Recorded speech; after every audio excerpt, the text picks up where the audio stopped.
അമ്മയ്ക്ക് സുഖമില്ലാന്നറിഞ്ഞു. എന്ത് ചെയ്യാം? ഒന്ന് പോയി കാണാമെന്ന് വെച്ചാൽ നിന്റെ അച്ഛൻ സമ്മതിക്കണ്ടേ? അമ്മ വീട്ടിലാണ്.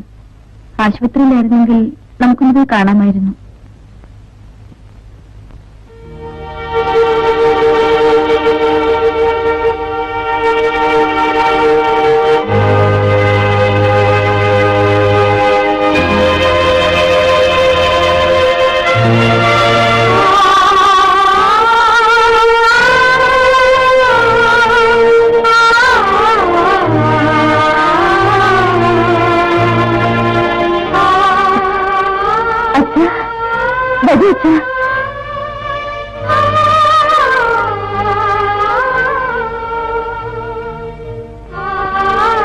മോളെ, എന്നെ ഉപേക്ഷിക്കാൻ അച്ഛന് കഴിയില്ല.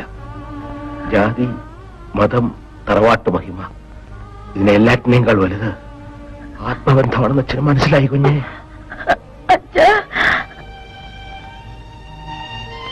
നിങ്ങൾ രണ്ടുപേരും അച്ഛനോട് ക്ഷമിക്കണം. അയ്യോ, അച്ഛനോട് ഞങ്ങളാണ് ക്ഷമ ചോദിക്കുന്നത്. അമ്മയ്ക്ക് തീരെ സുഖമില്ല മോളെ. അവക്ക് നിങ്ങളെ കാണണമെന്ന് പറയുന്നു. അമ്മയ്ക്ക് തൃപ്തിയായി മക്കളെ. ഇനി മരിച്ചാലും മതി. നിങ്ങളെ ഇങ്ങനെ കാണാനെത്തല്ലോ, അത് മതി. അമ്മ ഒന്നും വിഷമിക്കണ്ട. അച്ഛാ, എന്തായത്?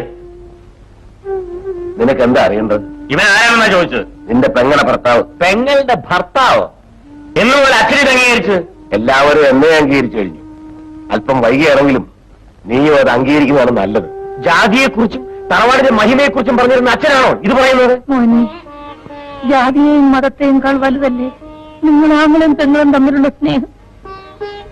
ഇവള് നിന്റെ പെങ്ങളാടാ. എനിക്കിങ്ങനെ ഒരു പെങ്ങളില്ല. പക്ഷെ ഞങ്ങൾക്ക് ഇങ്ങനെ ഒരു മകളുണ്ട്. അവളുടെ ഭർത്താവിനെ ഞങ്ങൾക്ക് അംഗീകരിച്ചേ പറ്റൂ. എങ്കിൽ ഞാൻ ഈ വീട്ടിൽ അധികപ്പറ്റാണ്. ഇനിയും ഞാൻ ഇവന്റെ മുന്നിൽ നിന്നാൽ ഒരുപക്ഷെ കൊലക്കേസിന് പ്രതിയാകേണ്ടി വരും. അതുകൊണ്ട് ഞാൻ പോയേക്കാം. നിന്നെ ഞാൻ കണ്ടോളാം.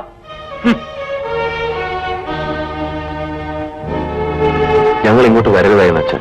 നിങ്ങൾ ഇതൊന്നും ഓർത്ത് വിഷമിക്കണ്ട. അവന്റെ സ്വഭാവം അങ്ങനെ. കാസിം പിള്ള പള്ളിയിൽ വന്ന് പറഞ്ഞ് കാസിം പിള്ളയ്ക്ക് വേണ്ടി നിങ്ങളോടൊന്ന് സംസാരിക്കണം. അതാണ് നമ്മളെല്ലാരും കൂടെ പള്ളിയിൽ ഇങ്ങോട്ട് പോകുന്നത്. അളിയൻ എന്നോട് എന്തെങ്കിലും സംസാരിക്കണമായിരുന്നെങ്കിൽ നേരെ ഇങ്ങോട്ട് വന്നാ പോരെ. എന്നെ ബുദ്ധിമുട്ടിക്കണം. നമ്മളെ തനിച്ച് പറഞ്ഞാൽ നിങ്ങൾ കേട്ടതില്ല. ഭയക്കുണ്ടാവും തോന്നി. അതുകൊണ്ടാണ് മധ്യസ്ഥന്മാരെ കൂട്ടിയിട്ട് വന്നത്. ഹാജിയാര് നിശ്ചയത്തിന് പറഞ്ഞ ദിവസത്തിൽ തന്നെ സഫിയായും മജീദും തമ്മിലുള്ള നിക്കാഹ് നടത്തി കൊടുക്കണം. അതാണ് അതിന്റെ മര്യാദ. എനിക്കൊന്നുകൂടി ആലോചിക്കാനുണ്ട്. അല്ല, നിങ്ങളുടെ സഫിയാക്ക് 7 വയസ്സുള്ളപ്പൻ ഞമ്മക്ക് ബാക്കി തന്ന. പിന്നിപ്പോ ദുബായിൽ ജോലി ചെയ്യുന്ന ചെറുക്കനെ വിളിച്ചു വരുത്തി വരുന്ന മാസം 12-ാം തീയതി മോളെ നിനക്ക് കല്യാണം കഴിച്ചു തരാടാന്നും പറഞ്ഞ് നിശ്ചയം നടത്തിയിട്ട് ഇനി ആലോചിക്കണം എന്ന് പറയുന്നത് എവിടുത്തെ മര്യാദയാ? എന്താണ് ഇനി ആലോചിക്കാനുള്ളത്? നമ്മളും കൂടി അറിയട്ടെ. വലിയ പ്രായമായിട്ടില്ലേ? അത് കാസിം പിള്ള പറയുന്നത് ശരിയാണ്. നിക്കാഹ് നടത്താൻ എന്തെങ്കിലും ബുദ്ധിമുട്ടുണ്ടെങ്കിൽ അത് അയാളും കൂടെ അറിയണ്ടേ?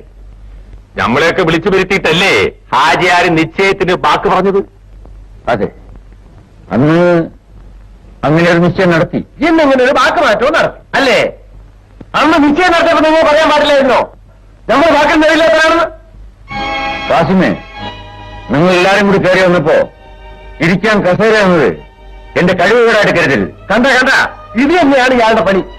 മാന്യന്മാര് വീട്ടിൽ വന്നപ്പോ അവരെ കസേരയിട്ട് ഇരുത്തിയിട്ട് അവമാനിക്കുക. കാസിം പിള്ളേ, നിങ്ങളൊന്നും മിണ്ടാതിരിക്കേ. ഹാജിയാരെ, നിങ്ങൾ നിങ്ങളുടെ മോളെ നിശ്ചയം നടത്തിയതനുസരിച്ച് കാസിം പിള്ളയുടെ മോന് നിങ്ങൾ കെട്ടിച്ചു കൊടുക്കുമോ? എന്റെ മോക്ക് മജീദിനെ ഇഷ്ടമല്ല. എപ്പോഴാണ് ഇഷ്ടമല്ലേണ്ടായത്? നിശ്ചയിക്കാൻ പറ. ഇതൊക്കെ കാസിം പിള്ളയുടെ വേണ്ട, വേറെ ആളെ നോക്കി. തങ്ങളെ, നിക്കാഹിന്റെ സമയത്ത് നിങ്ങൾ എന്റെ മോളെ വിളിച്ച് മജീദിനെ കെട്ടാൻ സമ്മതമാണെന്ന് ചോദിക്കുമ്പോ ഇല്ല എന്നുള്ള മറുപടി പറഞ്ഞ നമ്മൾ നടത്തിയ നിശ്ചയത്തിനും ഞാൻ തന്ന വാക്കിനും എന്താ വില? ഖാദറേ, നിന്റെ മോള് പറഞ്ഞില്ലെങ്കിലും നീ അവളെ കൊണ്ട് പറയിപ്പിക്കും. വാക്കിന് വിലയില്ലാതെ നീ എന്തിനാണോ ഇസ്ലാമായിട്ട് ജീവിക്കണത്? നീ എന്തിനാണ് ഹജ്ജ് ചെയ്യാൻ പോയത്? നീ ഹജ്ജിനൊന്നും പോയിട്ടില്ല. നമ്മളത് വിശ്വസിക്കൂല. നീ കള്ളപ്പല്ലേ ചോർന്നില്ലേ മക്കത്ത് പോകാന്ന് പറഞ്ഞിട്ട് പോയത്? വാക്കിന് മുറിയില്ലാത്തവൻ ബാപ്പാക്കി പറഞ്ഞല്ല. കാസിമേ, ഞാൻ എന്റെ മോളെ എനിക്ക് ഇഷ്ടമായി കെട്ടിച്ചു കൊടുക്കും. ഇറങ്ങാനായ ഓർത്ത് ഇറങ്ങാൻ തന്നെയാണ് വന്നത്, അല്ല നിന്റെ വീട്ടിൽ കുത്തിരിക്കാനല്ല. പക്ഷേങ്കില് ഒരു കാര്യം നീ ഓർക്കും, ഈ കാശിമ്പുള്ള മയ്യത്താവുന്നത് വരെ നിന്റെ മോളെ മറ്റൊരുത്തും കെട്ടൂല. കെട്ടാൻ ഞങ്ങൾ വിടൂല. എടാ, അവൾ എന്റെ മോളാണ്. നിന്റെ മോളെ കൊണ്ട് കെട്ടിക്കാന്ന് പറഞ്ഞ അതേ ദിവസം ഞാൻ അവളെ വേറൊരുത്തിനെ കൊണ്ട് കെട്ടിക്കും. എന്നാൽ അത് നമുക്കൊന്ന് കാണണം. വൈകിട്ട് പോവാ.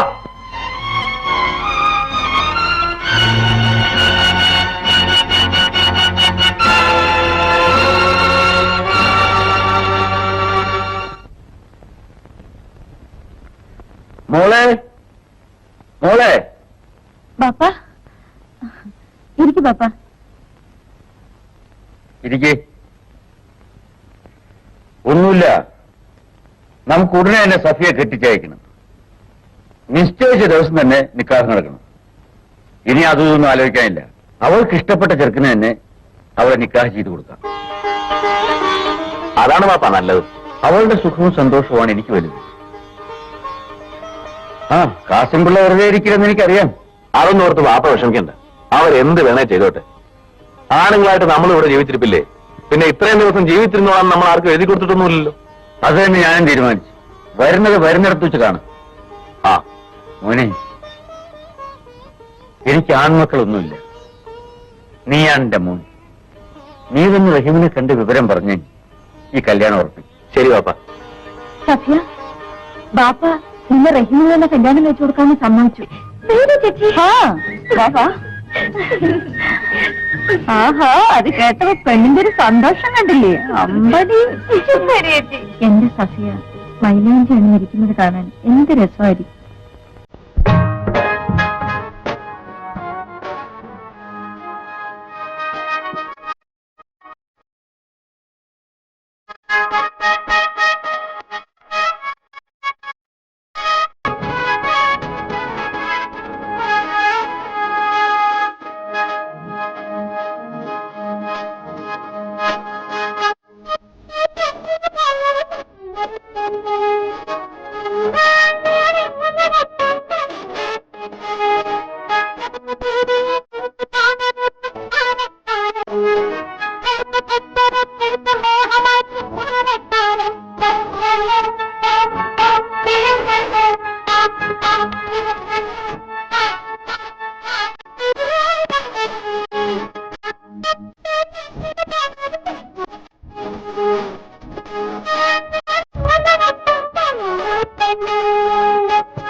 എന്താ ഇത്?